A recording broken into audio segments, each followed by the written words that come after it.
budget session ki mangoina na pangthokiba political party ki meeting da list of business puthokidre haiba wafam ne yauri koigi ngasi koigi ngasi dagi hawada parliament budget session ki mangoina haw gadori budget session ki mangoina na koigi puthokiba pangthokiba political party ki meeting da list of business ki puthokidre hari wafam se ko za kamaina thamba ya za Sanabi Wainadi, Akwagi list of Akwagi business, Masisi, Akwagi parliament session, Mangwin and all party meeting here, Kauraga Madu Putua, Tamnabagi Potaba, Aquinaso,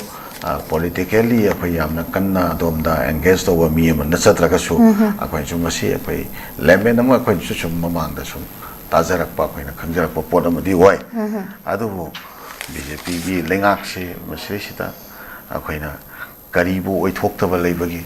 karibu oy thokpa leibagi moi tawgen khallati adum tawre tawroen khallati adum toy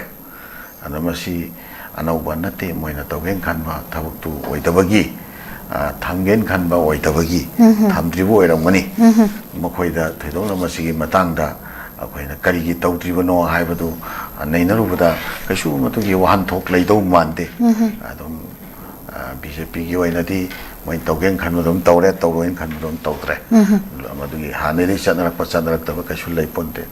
hana leijaramba keno me amama kogi bharat ki adugumba tongan institution me amama scheme me amama paktak nana kogi keno tawre chine maming thok hongdore chine